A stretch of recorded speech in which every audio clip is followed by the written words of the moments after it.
I want to show you how to create something like this where you can see the letters look like it's going behind and then in front of another letter. And then I did this kind of cool metallic background, okay? So I'm going to create a new one. I'm going to do something around a square shape again. So 1200 by 1200. I'm going to color my background black. So I'm going to change my color to black. I'll click my paint bucket, excuse me, and I'll make it black. All right, I'm going to go ahead and do my text. So I'm going to click on the T for text. I'm going to click add text. I'm going to change my color to white. And I need to edit. I'm going to type the letter T, and I need to figure out what font I want to use. I want to kind of use something big and bubbly, or at least big and thick. Okay, so it's so it shows up a little bit better. Let me just see, and I want something that has a little bit of a curve to it. Let's see if I can find anything like that. Maybe I'll try this one right here, and then I'll adjust the size, obviously. All right, so let's go 650. All right, I am going to duplicate that, and I will edit and do my S, and then I just kind of rotated my S, so it kind of went around my T like that, and then I changed the color of my S. So I went up to color, and I just chose something in the green range, so I did 40 AA0. And I clicked OK. So now I have my green. Okay, so now you have to figure out which parts do you want to cut out. I decided to have this part right here that's overlapping the T look like it's going behind. Okay, so what we're going to do is we're going to mask it. So I'm going to zoom in so I can kind of get a really nice close-up of that part. And I'm going to go to my cut and mask. And I want to it's telling me I have to rasterize this level first. So first go to layer and rasterize it. Now I should be able to cut it good.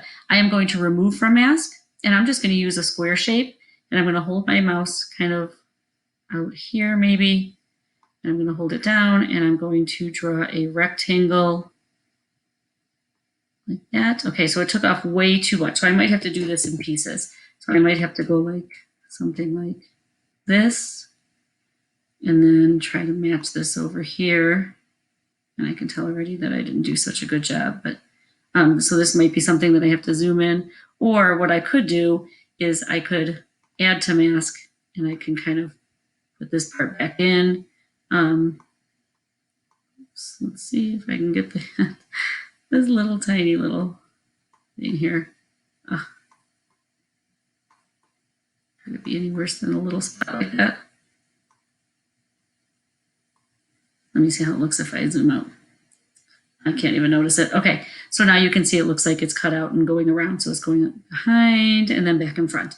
Okay, so pretty cool. I'm going to go ahead and I'm going to draw my circle. Well, I'm going to actually just merge these first so they become one layer, and this way I can move them together if I wanted to. All right, now I'll go ahead and draw my circle. So I'm going to click on my circle. I'm going to change my color to white. I'm going to change my stroke size. I'm going to make it really big, and I'm going to hold shift, and I'm going to, oh, I have a square. All right, let's do a circle. Let's hold shift again, and I have my fill color turned on. But just a mess here. All right, shift one more time. On my circle, I'll use my guidelines to make sure it's, and I'm grabbing my background. This is something. Oh, you know what I didn't do? I didn't add a new layer for my circle. So it's moving with my background. Oh, look at all these things I'm doing wrong. Okay, so now I'm on a new layer. Now I can click on shape. Now I have my stroke size set at 50. I have my fill turned off. I think I am finally good to go here. All right, I got my circle. Now I can use my guidelines to center it.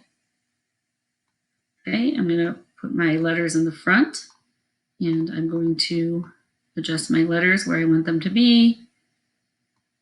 Okay, I can make them bigger or smaller if you wanted them smaller. Okay, and so now I have that set, and then I'm going to go ahead and I'm going to merge these layers together. And now I'm going to go ahead and I have a background already saved. I looked up some metallic backgrounds.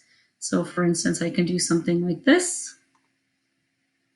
And we'll extend the size. And we've done this before, so you should know how to do this. I'm going to go to my text layer. I'm going to select my pixels. I'm going to do an inverse selection.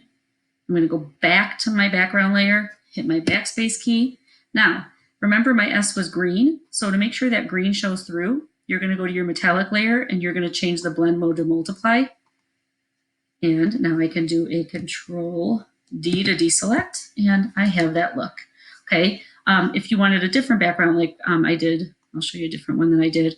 So I found one that looked like more metal like this one. And once again, let's go ahead and make it big enough that it covers up our whole picture here. And go here, we're gonna select our pixels, we'll do an inverse selection.